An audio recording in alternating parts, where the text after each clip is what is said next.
जय श्री राधे कृष्ण। प्रिय मित्रों, वीडियो को शुरू करने से पहले आइए प्रार्थना करें। हे श्री कृष्ण जी, जो भी भक्त आज इस अमृतवाणी को सुन रहे हैं उनके जीवन में आपकी कृपा सदा बनी रहे और उनके सभी कष्ट दूर हो। मित्रों, इस अद्भुत वाणी को सुनने से पहले अपने विचार और भक्ति को व्यक्त करते हुए नीचे कमेंट में जय श्री राधे कृष्ण जरूर लिखें। आपकी यह भक्ति हमारी इस यात्रा को और भी अद्भुत बनाएगी। और हाँ, अगर आपका दिल सच में कृष्ण प्रेम से भरा है तो इस वीडियो को कम से कम 3 ऐसे अपने लोगों के साथ जरूर साझा करें जिन्हें आप अपने जीवन में सबसे ज़्यादा मानते हैं, क्योंकि हो सकता है आपकी एक शेयर से किसी की ज़िंदगी में राधे कृष्ण का दिव्य प्रकाश उतर आए। साथ ही यदि आप हमारे चैनल पर नए हैं तो अभी सब्सक्राइब करें और घंटी के बटन को दबाएं ताकि आप हमारी हर नई भक्ति यात्रा का हिस्सा बन सके। तो चलिए बिना देरी किए इस दिव्य यात्रा की ओर बढ़ते हैं। श्री कृष्ण जी कहते हैं, जब तुम अकेले होते हो तभी तुम स्वयं को जानने लगते हो। भीड़ में व्यक्ति खो जाता है, एकांत में स्वयं से मिलता है। जब कोई व्यक्ति अकेला होता है तो वह जिंदगी की भाग दौड़ से एक कदम पीछे हट जाता है। चारों तरफ से आती आवाजें, लोगों की उम्मीदें, उनकी राह, उनका दबाव सब धीरे धीरे शांत होने लगती है। और जैसे ही यह शोर कम होता है, भीतर से एक धीमी आवाज़ उठती है जो किसी और की नहीं तुम्हारी अपनी होती है। यही वह आवाज़ है जिसे तुमने सालों तक अनसुना किया होता है, क्योंकि बाहर की दुनिया हमेशा ज़्यादा तेज बोलती रही। भीड़ में रहकर व्यक्ति कई बार दूसरों की इच्छाओं को बोल धोता है। वह वही बनना चाहता है जो दुनिया सराहे, वह वही कहता है जो लोग पसंद करते हैं, और वह वही रास्ता चुनता है जिस पर अधिक लोग चल रहे हों, चाहे वह रास्ता उसके अपने स्वभाव के विपरीत ही क्यों ना हो। ऐसे में धीरे धीरे वह अपने आप को खो देता है। उसे यह भी याद नहीं रहता कि वह असल में क्या चाहता था, उसका असली स्वरूप क्या था। लेकिन जैसे ही वह अकेले रहना शुरू करता है, एकांत में बैठता है, वह खुद से संवाद करना शुरू करता है। अब कोई दिखावा नहीं, कोई मुकुटा नहीं, अब तो जो सोच है वह सिर्फ उसकी अपनी होती है। अब जो निर्णय है वह दिल से आता था, ना कि सामाजिक दबाव से। यह एक बहुत ही मूल्यवान स्थिति होती है, क्योंकि यहीं से आत्मबोध की यात्रा शुरू होती है। ऐसा नहीं है कि एकांत में रहना आसान होता है। शुरुआत में यह डरावना लग सकता है, मन बेचैन होता है, कभी मोबाइल की ओर दौड़ता है, कभी किसी को फ़ोन लगाने का मन करता है। लेकिन धीरे धीरे जैसे जैसे व्यक्ति एकांत में अपनाने लगता है, उसे यह समझ आने लगता है कि अकेलापन कोई सजा नहीं, यह तो ईश्वर का वरदान है। यह समय तुम्हें अपने भीतर झांकने का अवसर देता है। तुम अपने डर को समझते हो, अपनी असुरक्षाओं को पहचानते हो और फिर धीरे धीरे उन्हें स्वीकार करना सीखते हो। जब तुम अकेले होते हो तब तुम अपनी पुरानी गलतियों पर नज़र डाल सकते हो, बिना किसी आलोचना के डर के। तुम अपनी उपलब्धियों को महसूस कर सकते हो, बिना किसी की मान्यता की आवश्यकता के। यही वह समय होता है जब तुम्हारी आत्मा तुम्हें आईना दिखाती है, और यह आईना समाज से बहुत सच्चा होता है। भीड़ हमेशा तुम्हें परिभाषित करने की कोशिश करती है। वह कहेगी, तुम यह हो, वो हो, तुम्हें यह करना चाहिए, तुम्हें ऐसा दिखना चाहिए। लेकिन एकांत कहता है, तुम क्या हो यह तुम खुद तय करो। जब तुम अकेले होते हो तो तुम्हें कोई दिशा नहीं दिखा रहा होता है, तुम अपनी दिशा खुद बनाते हो। यही वह क्षण है जब आत्मबल, आत्मविश्वास और आत्मज्ञान की नींव रखी जाती है। एकांत में बैठकर जब व्यक्ति रोता है तो वह साफ हो जाता है। वह अपने घावों को महसूस करता है, उन्हें पहचानता है और फिर उन्हें भरने का भी साहस पाता है। वह किसी से कुछ नहीं कहता, लेकिन बहुत कुछ समझ जाता है। वह खुद से सवाल करता है और खुद ही जवाब में खोजता है। ऐसे लोग जो अकेले रहना सीख जाते हैं, वह धीरे धीरे बाहर की दुनिया को प्रभावित करना बंद कर देते हैं और दुनिया उन्हें महसूस करने लगती है, क्योंकि अब उनके अंदर मौन की एक शक्ति होती है, एक शांति होती है, एक गहराई होती है, और यह चीज़ें दुनिया को आकर्षित करती है, झुका देती है। भीड़ तो शोर मचाती है, लेकिन अकेला व्यक्ति भीतर से चमकने लगता है, और यही चमक दुनिया को उसकी ओर खींच लाती है। इसीलिए अगर तुम अकेले हो तो घबराओ मत। यह वह समय है जब तुम अपने भीतर की रोशनी से मिल सकते हो। यह एकांत एक साधना है, एक सच्ची तपस्या है जो तुम्हें तुम्हारे वास्तविक स्वरूप तक पहुंचा सकती है। जो भीड़ से निकलकर खुद से मिल लेता है, वही एक दिन ऐसा बनता है कि भीड़ उसे देखने के लिए रुक जाती है। श्री कृष्ण जी कहते हैं, जो मनुष्य स्वयं का साथ निभाना सीख जाता है, संसार की कोई भी शक्ति उसे विचलित नहीं कर सकती। इस उपदेश का अर्थ बहुत गहरा है। अक्सर लोग अपने जीवन की यात्रा में दूसरों पर निर्भर रहते हैं।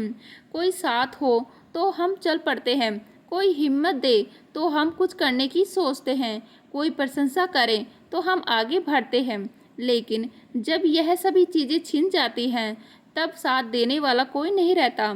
जब प्रशंसा की जगह आलोचना मिलती है, तब हमारा आत्मबल टूटने लगता है और यहीं पर फर्क आता है। जो व्यक्ति दूसरों के सहारों पर जीता है, वह बाहर की परिस्थितियों से बहुत जल्दी विचलित हो जाता है। पर जिसने स्वयं का साथ निभाना सीख लिया हो, उसका आधार भीतर हो जाता है, ना कि बाहर। उसका आत्मबल किसी की उपस्थिति या अनुपस्थिति पर निर्भर नहीं करता। वह अपने मन का मित्र होता है और मन को ही जब कोई साध लेता है, तब वह संसार की सभी चुनौतियों का सामना कर सकता है। जब कोई अपने साथ खड़ा होता है, तो उसे दूसरों की मान्यता की जरूरत नहीं रहती। वह जानता है कि जो वह कर रहा है वह सही है, क्योंकि उसने अपने दिल से, अपने विवेक से वह रास्ता चुना है। अगर कोई आलोचना करे तो वह डगमगाता नहीं, क्योंकि उसे खुद पर भरोसा होता है। स्वयं का साथ निभाने का अर्थ है अपने फैसलों के साथ खड़ा होना, अपने दुखों में खुद को संभालना और अपने अकेलेपन को भी अपनाना। यह तब होता है जब इंसान दूसरों की बातों से नहीं, बल्कि अपनी आत्मा की आवाज़ से जीना सीख जाता है। दुनिया में कोई भी शक्ति, चाहे वह परिस्थिति हो, बुरा वक्त हो या फिर लोग, उसे हिला नहीं सकते जो भीतर से संतुलित है।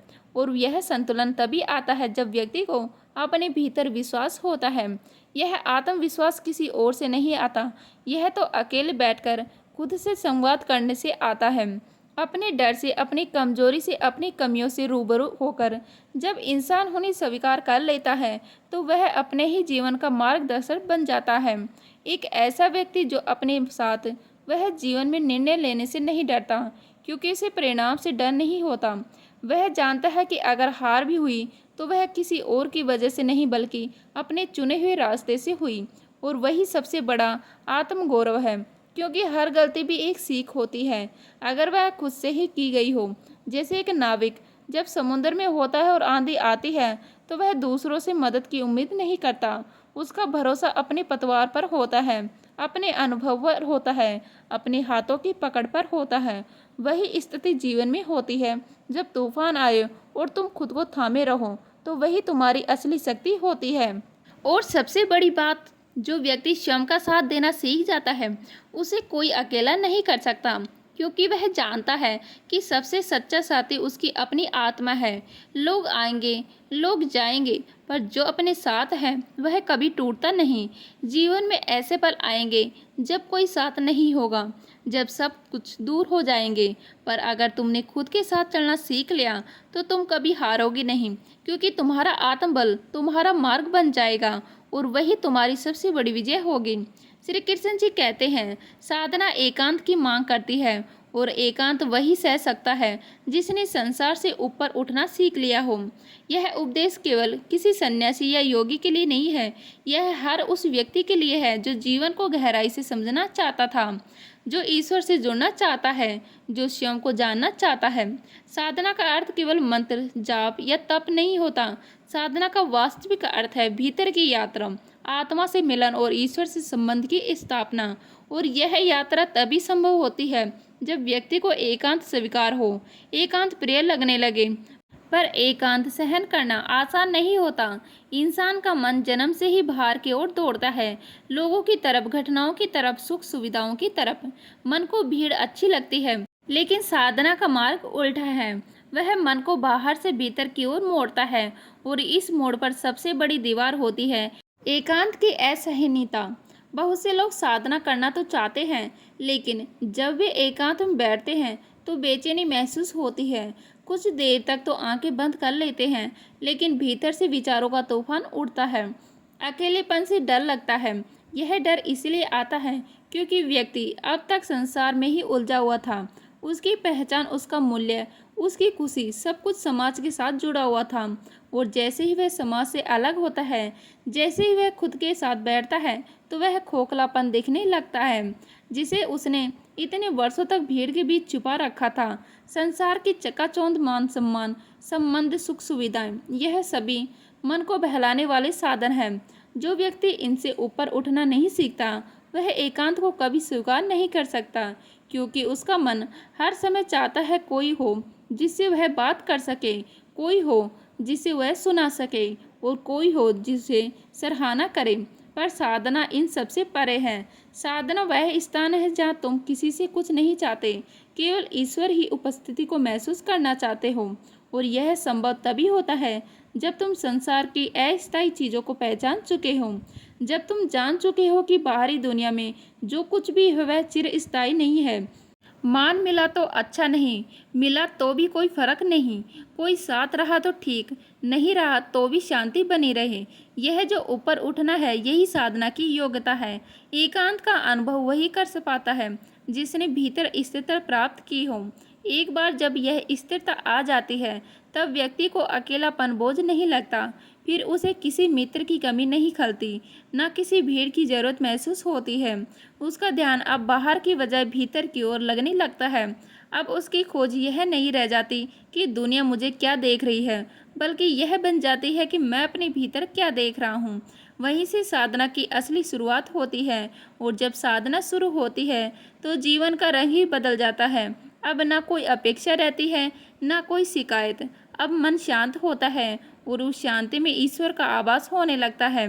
जो इस संसार के आकर्षण से ऊपर उड़ गया है वह एकांत में भी आनंदित रहता है। और जो एकांत में आनंदित रह सकता है वही साधना के लिए योग्य होता है। एकांत से भागना दरअसल स्वयं से भागना है, और स्वयं से भागते हुए कोई भी ईश्वर तक नहीं पहुंच सकता। इसीलिए जो एकांत को गले लगा लेता है वह धीरे धीरे भीतर की उस दुनिया में प्रवेश करता है जहाँ मौन बोलता है और जहाँ शांति संगीत बन जाती है। वहीं पर साधना अपने चरम पर पहुँचती है जब व्यक्ति को बाहर कुछ नहीं चाहिए और भीतर सब कुछ मिल जाता है।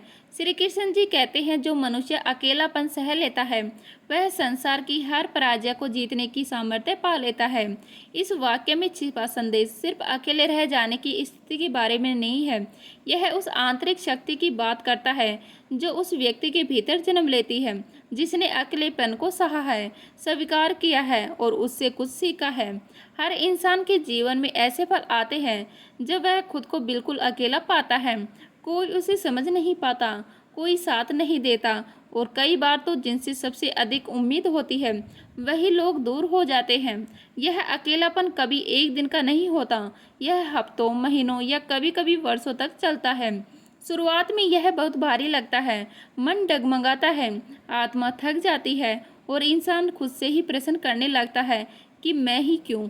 लेकिन समय के साथ जब व्यक्ति इस अकेलेपन को अपनाना शुरू करता है, बिना किसी से शिकायत के, बिना किसी पर दोष डाले, तब यह अकेलापन एक शक्ति बनता है, क्योंकि वह व्यक्ति अब खुद को भीतर से समझने लगता है। अब उसे यह जानने की जरूरत नहीं पड़ती कि लोग उसके बारे में क्या सोचते हैं। अब वह अपने सुख दुख, अपनी हार और जीत, अपनी आशाओं के साथ स्वयं बैठने लगता है। और जब इंसान खुद के साथ बैठना सीख जाता है तो वह सबसे बड़ी लड़ाई जीत जाता है। पराजय जीवन में सबके इससे आती है। कोई परीक्षा में असफल होता है, कोई संबंधों से टूटता है, कोई व्यापार में हार जाता है, कोई अपने लक्ष्य से चूक जाता है। इन सब परिस्थितियों में दुनिया चुपचाप किनारा कर लेती है। जो व्यक्ति इस समय अकेलापन सह नहीं पाता वह बिखर जाता है, निराश हो जाता है और कई बार जीवन से हार मान लेता है। लेकिन जिसने अकेले रहकर भी अपने दिल की आग को बुझने नहीं दिया वह धीरे धीरे उस पराजय के भीतर छुपे हुए पाठ को समझने लगता है। उसे अपनी गलतियां दिखने लगती हैं, उसे यह समझ आने लगता है कि आगे कैसे बढ़ा जाए, कहाँ रुकना है और किससे दूरी बनानी है। वह बार बार गहराइयों में गिरता है लेकिन हर बार अकेले ही उठ खड़ा होता है। और यही उठना उसे वह शक्ति देता है जो दुनिया के सबसे बड़ी शिक्षक संस्थाओं से भी नहीं मिल पाती। क्योंकि जो व्यक्ति अकेले हार से लड़ता है वह केवल उस परिस्थिति से नहीं, अपने डर, असुरक्षा और भ्रम से भी युद्ध करता है। और इन युद्धों में जीतने वाला व्यक्ति फिर जीवन में किसी भी हार से नहीं डरता, क्योंकि उसने जान लिया होता है कि यदि सब कुछ चला भी जाए और वह अकेला रह जाए तो भी वह फिर से उठ सकता है। ऐसे लोगों को ना कोई परिस्थिति रोक सकती है, ना आलोचना, ना तिरस्कार और ना ही असफलता। उनकी नींव बहुत गहरी होती है और आत्मबल इतना मजबूत होता है कि संसार की कोई भी शक्ति उन्हें हिला नहीं सकती। वे ना केवल स्वयं के लिए प्रकाश बनते हैं बल्कि दूसरों के लिए भी आशा की किरणें बन जाते हैं। जिसने अकेलापन सह लिया वह टूट कर भी जुड़ना सीख जाता है, हार कर भी मुस्कुराना जानता है और गिर कर भी चलना सीख जाता है। ऐसा व्यक्ति केवल विजेता नहीं बनता, वह एक उदाहरण बन जाता है। यही कारण है कि अकेलापन सहने वाले व्यक्ति के पास जीवन की सबसे बड़ी पूंजी होती है, आत्मिक सामर्थ्य। और यह सामर्थ्य इतनी सशक्त होती है कि फिर संसार की कोई भी पराजय उसके आगे टिक नहीं पाती। श्री कृष्ण जी कहते हैं, भीड़ में चलने वाला दुनिया के पीछे चलता है, अकेला चलने वाला अपने लिए नया मार्ग बनाता है। और यह उपदेश हमें आत्मनिर्भरता और मौलिक सोच की गहराई से पहचान कराता है। जब हम भीड़ का हिस्सा बनते हैं तो हम दूसरों की बनाई हुई राहों पर चलते हैं। हमें बताया जाता है कि क्या करना चाहिए, कैसे जीना चाहिए, क्या पहनना, क्या बोलना और क्या सोचना चाहिए। ऐसे में हम धीरे धीरे अपनी सोच को खो बैठते हैं। हमारा जीवन दूसरों की अपेक्षाओं और मान्यताओं का प्रतिबिंब बन जाता है। यह एक ऐसा जीवन होता है जो बाहर से चमकदार दिखता है लेकिन भीतर से खोखला। भीड़ के साथ चलना आसान होता है क्योंकि उसमें हमें सुरक्षा का भ्रम मिलता है। हम अकेले नहीं होते, इसीलिए निर्णय लेने के लिए जिम्मेदारी भी कम लगती है। हम सोचते हैं कि जब सब यहीं पर कर रहे हैं तो यही सही होगा, पर सत्य यह है कि जो जीवन केवल नकल पर आधारित हो वह कभी महानता की ओर नहीं ले जा सकता।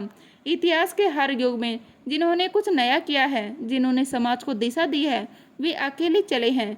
चाहे वह बुद्ध हो, महावीर हो, मीरा हो या फिर स्वामी विवेकानंद। उन्होंने भीड़ का रास्ता नहीं चुना, उन्होंने अकेले चलने की हिम्मत की। अकेले चलने का अर्थ यह नहीं कि हम समाज से विमुख हो जाएं या सभी से अलग थलग पड़ जाएं। इसका अर्थ है अपने विचारों, अपनी सच्चाई और अपने पद पर अड़िग रहना, चाहे कोई साथ दे या ना दे। जब हम अकेले अपने मार्ग पर चलते हैं तो हर कदम पर हम अपनी शक्ति, अपनी बुद्धि, अपनी आत्मा से मार्गदर्शन लेना पड़ता है। यह कठिन होता है लेकिन यही कठिनाइयाँ हमें परिपक्व बनाती हैं। एक साधु हिमालय में एक कुटिया बनाकर साधना कर रहे थे। लोग उन्हें मूर्ख समझते थे, इस एकांत में क्या मिलेगा। लेकिन वर्षों बाद वही साधु उस स्थान का तेज बन गए।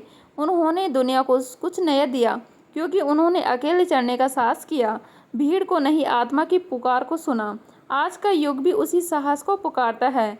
बहुत से लोग सोशल मीडिया, समाज के दबाव, रिश्तेदारों की तुलना, दूसरों की मंजिलों को देखकर खुद को ठगा सा महसूस करते हैं। वे वही करते हैं जो सब कर रहे होते हैं, एक सी पढ़ाई, एक सा करियर, एक सी शादी, एक सा जीवन।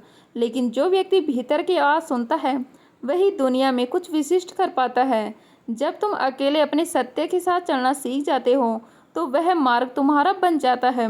वह चाहे कठिन हो, पथरीला हो, लेकिन वह मौलिक होता है और अतः वही मार्ग दुनिया को नई दिशा देता है। भीड़ में चलना भी सरल है लेकिन उसमें मौलिकता नहीं होती, उसमें केवल अनुकरण होता है। जबकि अकेले चलने में आत्मा की शक्ति प्रकट होती है।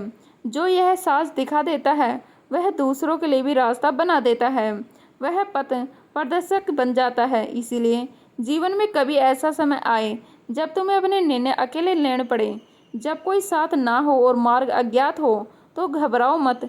शायद तुम्हें भीड़ के लिए नहीं बल्कि मार्ग बनाने के लिए चुना गया है। जब तक सब कुछ अच्छा चल रहा होता है तब तक लोग तुम्हारे साथ होते हैं। जैसे ही वक्त पलटता है लोग भी पलट जाते हैं। इसलिए रिश्तों की गहराइयाँ नहीं, मुश्किलों से निभाई गई ईमानदारी पर भरोसा कीजिए। ताकतवर वो नहीं होता जो सबको हरा दे, बल्कि असली ताकत तो उसमें होती है जो खुद की हार से सीख ले और अगली बार खुद को ही हरा दे। अपने डर को, अपने गुस्से को, अपनी कमजोरी को, कभी कभी जिंदगी हमें वही पटकती है जहाँ से हम भागना चाहते थे, ताकि हम समझ सकें कि जो दर्द से भागते हैं वह कभी सच्ची राह तक नहीं पहुँच पाते। रिश्ते निभाना आसान है, बस मैं और तू को हटाकर हम सोचने की जरूरत होती है। लेकिन आजकल लोग साथ चलना नहीं चाहते, वह तो बस आगे निकल जाना चाहते हैं।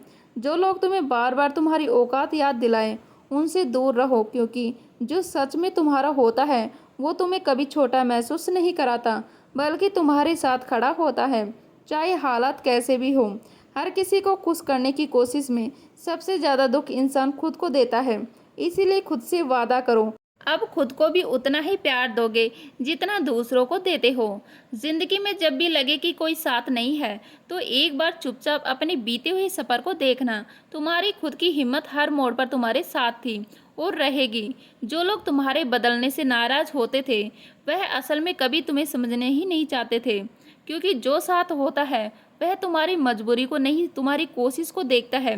कभी कभी अपनों का दिया हुआ जख्म इस कदर गहरा होता है कि ना वह खून बहाता है ना वह दिखता है, लेकिन भीतर से इंसान को पूरी तरह से बदल देता है। तू कोशिश करता रहा, यह बहुत बड़ी बात है। हार जीत तो वक्त के खेल हैं, लेकिन हार मान लेना यह खुद से किया गया सबसे बड़ा धोखा होता है। कुछ लोग सिर्फ इसलिए खुश रहते हैं क्योंकि उन्होंने यह समझ लिया कि वह हर बात पर सफाई देना जरूरी नहीं होता और हर रिश्ते को बचाना भी जरूरी नहीं होता। जिस दिन इंसान अपने अकेलेपन से दोस्ती कर लेता है, उसी दिन वह दूसरों की वजह से टूटना बंद कर देता है। अकेले रहना कमजोरी नहीं, खुद से जुड़ने की ताकत है। कुछ सवालों के जवाब वक्त देता है और कुछ सवाल ऐसे होते हैं जिनका जवाब हम खुद ही बन जाते हैं। अपने फैसले, अपने सब्र और अपने सफ़र से अगर जिंदगी से हार गए तो लोग हंसेंगे और अगर जीत गए तो वही लोग ताली बजाएंगे। इसलिए लोगों की नहीं, अपनी अंतरात्मा की सुनो, वही हमेशा तुम्हारे साथ खड़ी रहती है। माफ़ी मांग लेना कमजोरी नहीं और माफ़ कर देना मूर्खता नहीं। दोनों ही काम वो इंसान करता है जो खुद को और अपने रिश्तों को खोने से डरता नहीं, उन्हें निभाने की हिम्मत रखता है। इंसान की पहचान उसकी बातों से नहीं, उसके वक्त पर किए गए फैसलों से होती है, क्योंकि जब हालात बिगड़ते हैं तभी असली किरदार सामने आता है। जिंदगी तब बदलनी शुरू होती है जब इंसान दूसरों से उम्मीद करना बंद कर देता है और अपनी छोटी छोटी कोशिशों को ही सबसे बड़ा सहारा मानने लगता है। कभी भी इस दुनिया में सबको खुश करने का बोझ अपने कंधों पर मत लो, क्योंकि जो लोग तुम्हारी खामोशी नहीं समझते, वे तुम्हारी सफाई भी नहीं समझेंगे। हर बार जवाब देना जरूरी नहीं होता, कभी कभी तुम्हारा मौन ही तुम्हारा आत्मबल की सबसे बड़ी घोषणा होती है। कुछ रिश्ते इसलिए टूट जाते हैं क्योंकि हम उन्हें पकड़ने की कोशिश करते रहते हैं, जब उन्हें छोड़ना ही उनके बचने का एकमात्र तरीका होता है। अगर किसी ने तुम्हें बिना कारण छोड़ा है, तो समझ लो उसने तुम्हें पहचानने की अपनी सबसे बड़ी परीक्षा में खुद ही हार मान ली है। असली ताकत वह होती है जब तुम टूटने के बाद भी मुस्कुरा सको और किसी को यह महसूस ना होने दो कि तुम्हारे भीतर कितना तूफान चल रहा है। हर बार जीवन में तेज चलने की जरूरत नहीं होती, कभी कभी रुककर सांस लेना, खुद से मिलना और आगे की तैयारी करना भी सफलता का हिस्सा होता है। जिस दिन तुमने अपनी खामियों को छुपाना बंद कर दिया और उन्हें अपनाना सीख लिया, उस दिन से ही तुमने खुद को समझना शुरू कर दिया। कभी दूसरों के तानों से परेशान मत हो, क्योंकि जो लोग खुद भीतर से खाली होते हैं वही दूसरों पर उंगली उठाते हैं। हर वो पल जिसमें तुमने किसी की मदद की है बिना शर्त, वही तुम्हारा सबसे कीमती समय था। बाकी सब तो बस गुजरता वक्त था। तुम्हें हर बात का जवाब देने की जरूरत नहीं है, खासकर तब जब सामने वाला सिर्फ बहस करना चाहता है, समझना नहीं। कभी खुद से यह मत पूछो कि तुम दूसरों के लिए क्या हो, खुद से यह पूछो कि तुम अपने लिए क्या हो। यही सवाल जिंदगी की दिशा तय करता है। तो उम्मीद करती हूँ आज की वीडियो आपको अच्छी लगी होगी। अच्छी लगी तो लाइक करें, शेयर करने है तो प्लीज़ सब्सक्राइब कर लीजिएगा। मिलते हैं इसी तरह की नई वीडियो के साथ, तब तक के लिए जय हिंद, जय भारत, जय श्री राम।